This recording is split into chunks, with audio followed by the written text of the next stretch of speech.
Yesterday, Sayadaw talked about Satipatthana in terms of its two component parts, Sati and Patthana. And in addition to the word Sati, the word Patthana is used, bringing extra meaning. Sati simply means remembering. And Patthana means being firmly established on the arising object within the field of observation, of which there are four: Kaya, Vedana, Citta, and Dhamma. It means Sati, which is closely established on the object, which enters into the object arising continuously. Because it occurs in this way, entering into the object and arising continuously, it is firmly established on the object. So, in whole, the meaning of Satipatthana is Sati, or observation, observing power, which is firmly established on the object, entering into it, arising continuously. If we're going to practice Satipatthana, it's necessary to understand the meaning of the word Sati, the meaning of the word Patthana, and the combined meaning of Satipatthana. And when we understand this word, then presenting how to practice in terms of theory and practice is very easy. So yesterday, Sayadaw couldn't give the Dhamma talk because he had to go to Yangon. And today he will start this topic of theory and practice.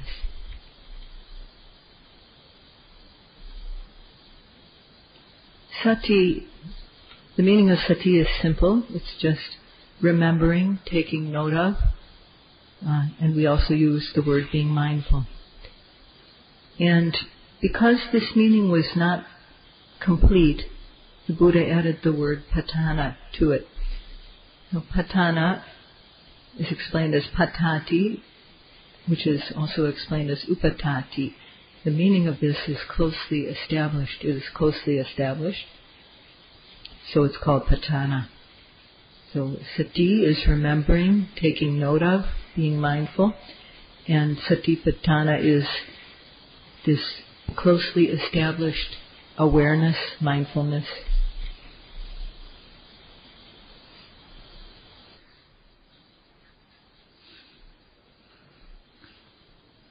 What we mean by closely established is that when the object arises, the mind, it is as though the mind enters into the object. It doesn't skim over the surface.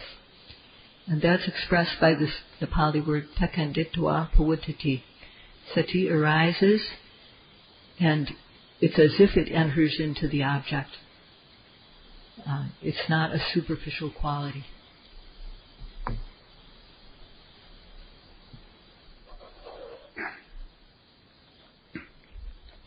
So to give an example, if you throw a cork or an empty plastic bottle onto a lake, onto a body of water, that cork, that bottle, empty plastic bottle, will just bob up and down.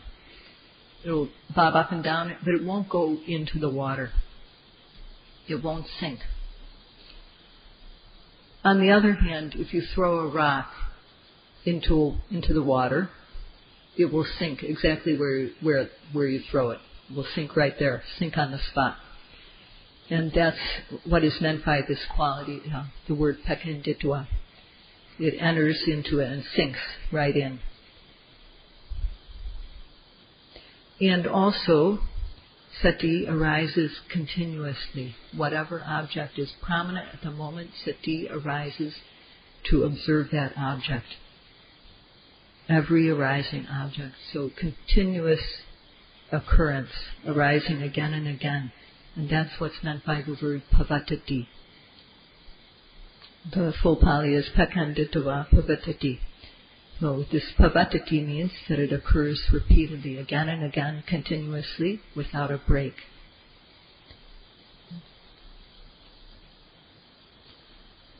Now, one can just drop a stone into the water, or one can heave it in to the water with force. So there are those two ways in which something can sink into water. It can sink into water just in a natural way, drifting down slowly, or it can be dropped in forcefully. And doing this comes with practice. So with noting, in order to sink the mind into the object, we need energy. Strong energy has to be present. So whenever the object arises, when an object is apparent, we need the energy immediately to get the mind to the object. And we also need aim so that we get to the right place. So this atapa is the word for energy. It means ardent energy, a powerful energy, so that the mind will sink into the object, and so that the mind will not miss the object. And we need aim so that we'll be on target. This is a different quality from applying energy. With every object that arises, we need to both apply energy and we need to aim every time we note. If we only aim, but we don't apply energy, the mind won't enter into the object. The mind won't be active. In order to have active mindfulness, active practice, one should understand from learning about the 7 benefits of the practice. The Buddha declared that by doing this practice of Satipatthana, one can become free of mental impurity. One can gain purity of mind and many other benefits as well. So purity of mind is only the first benefit. We have to have faith that we can get these benefits. If we have faith that we can get these benefits through the practice, then we will want to get them. We want to obtain them. And this zeal or desire is the start of energy. This is the place where our energy begins. Energy increases, and at a certain point in the practice, it just goes on its own. It gains momentum so that it's going on its own. But before that happens, laziness is our biggest enemy. And the Buddha said that this laziness, attandito, is called attandito. Attandito means we have to be free of laziness. Being free of laziness means that we have to be always alert and active. Laziness is the nearest enemy to our practice, the practice which can bring beneficial results. It can give us a lot of trouble, and we need to understand this.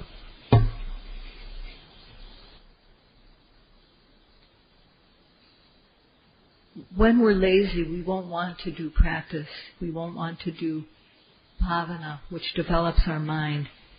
With practice, our knowledge grows bit by bit. And when laziness overcomes us, we won't want to make much effort at all. We won't make enough effort to reach the goal. We won't want to work. So we might stop and start. We might walk along the path for a while and then stop. Meditate a week here, a week there.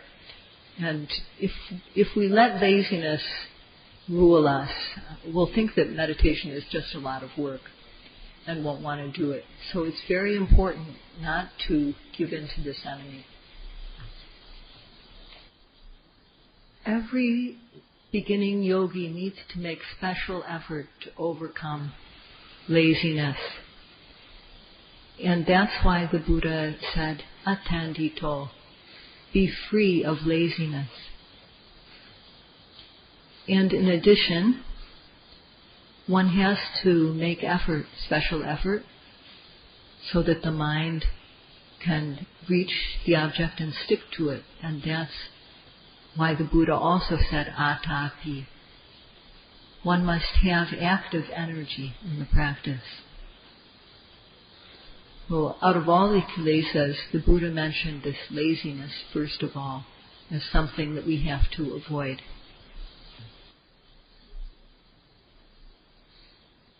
As Sayadaw mentioned, when we throw a stone into the water, we can just throw it in an ordinary way, and if we do, it'll sink. But if we throw it in with energy, it will sink quickly. So when we note the objects, the rising, the falling, beginning with the rising and the falling, when we note the apparent object, in order to sink the mind into the object, we should apply energy. So there are these two ways that the mind can sink into the object, either with ordinary speed or with some momentum. We need momentum. Well, when we talk about the speed with which the mind enters into the object, there's many speeds: slow speed, normal speed, fast speed. And if you want high velocity is what is meant by this Paṇḍitā Sayadaw. So we should note actively every arising object. Whenever an object arises, we should be active and energetic so that our sati will sink into the object.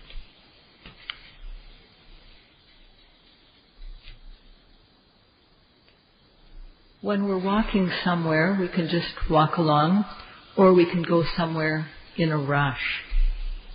And rushing, this type of fast speed, is what we need in practice when we note. Well, our mind should rush to the object. And not just once, but time and again. Time and again. Within the field of observation, when an object is apparent, our mind should rush to the object again and again. And that's what's meant by Paṇḍitā Sayadaw. Paṇḍitā means rushing to the object, and Sayadaw means arising continuously. When doing so, it will be firmly established. It will be exceedingly strong, the sati.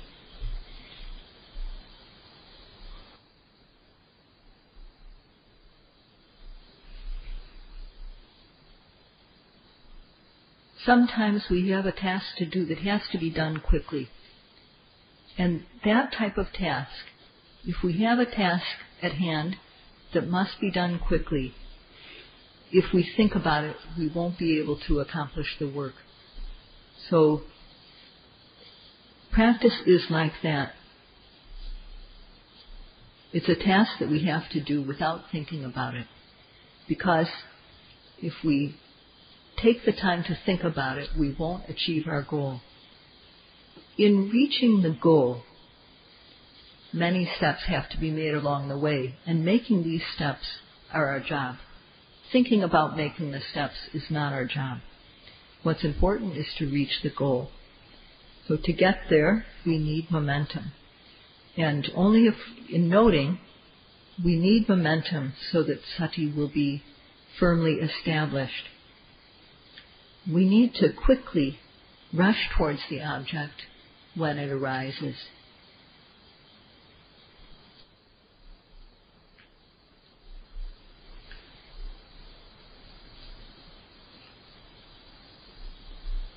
The yogis need to ask themselves, when the rising arises, or the falling, or any other apparent object,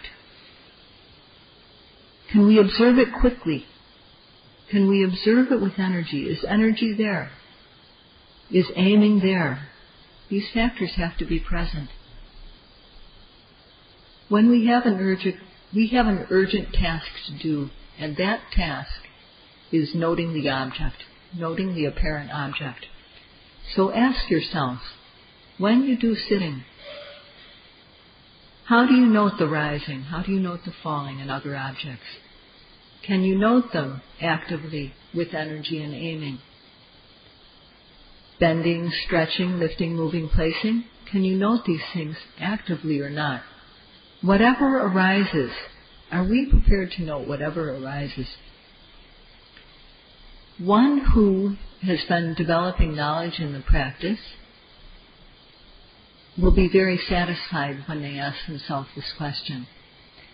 The sati sticks to the object, and the effort is there to get the mind to the object every second of the time.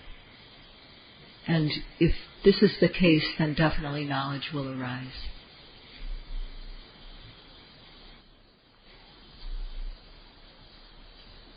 One thing that we need to pay special attention to is change in posture. When we finish the sitting, before we get up, there's an intention to stand up. We should try to be aware of the change that happens when we end one thing and begin another.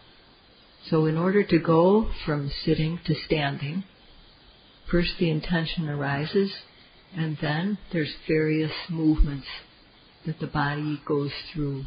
We may support ourselves with our hands, push up with the legs. And we have to do this. We should do the changes of posture as if we are an invalid, as if we can't move quickly.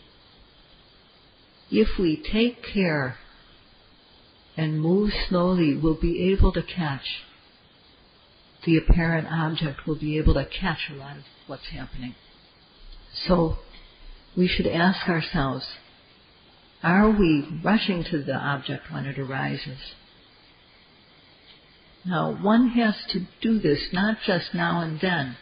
One has to try to be aware of every object without a gap. Everything that arises, every second. And if we observe objects only now and then, if we have breaks in our noting, then we're likely to become a chronic yogi.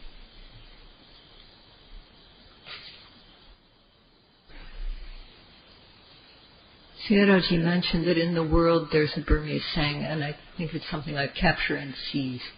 So he gave an example of playing basketball or a similar game, football or soccer you could also say. When the other side has the ball, you've got to get it. You've got to work quickly to gain possession of the ball. And according to the rules, you do whatever you can to get it. What's important is to get it for your side. So you need to have that attitude in practice. The same way in a game of basketball, you work without thought to gain possession of the ball. The same way, whenever an object arises, you've got to catch it. And if you do, you'll have good quality sati. Now, when you face an enemy, you've got to get the enemy first. Otherwise, the enemy is going to get you. And kilesas are the enemy. So we have to get the object ahead of the enemy. We can't have any consideration for an enemy. Now, in order to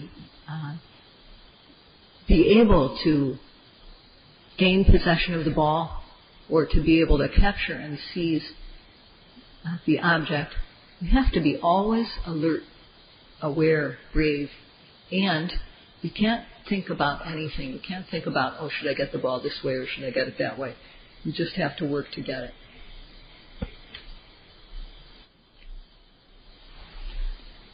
Another attitude that the yogi should have is that of rushing forward eagerly. For example, if people who are interested in sports and they like to watch sports go to the stadium, they go to the stadium and wait outside, and as soon as the doors open, they rush in to get a seat. So it's important to get a seat, and so they rush forward eagerly. The same way, when the object arises, the yogi has to rush forward, have energy and aiming. And this is a good attitude for the yogi to have, of rushing forward. to get the object.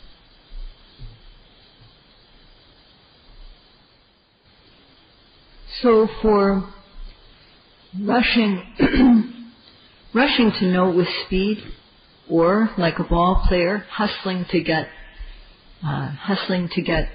possession of the ball without thinking about it, and surging forward, rushing the gates of the stadium.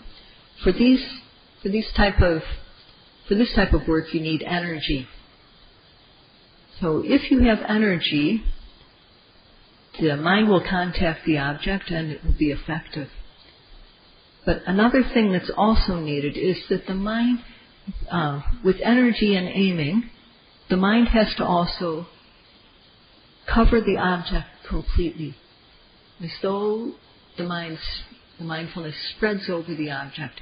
You need to get every part of the object, the whole object. And this is expressed by the Pali, Paṇḍitā Sayadaw.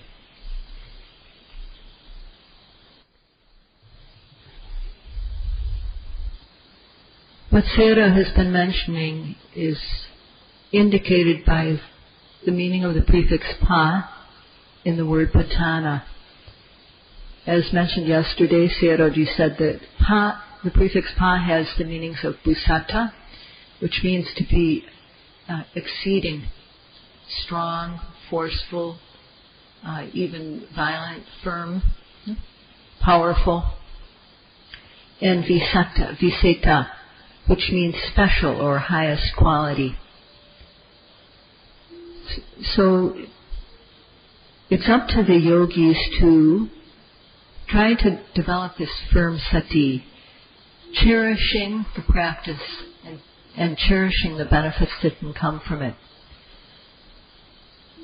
Tomorrow, Sayadaw is going to talk about kanika samadhi, momentary concentration, which arises through having good sati. When the sati is good and the samadhi becomes strong, then I only got the last part of the Pali, yatha bhutang pajanati. One sees things the way they really are. Knowledge arises through the development of sati and samadhi. So Sayadaw will mention this tomorrow. That's all for today.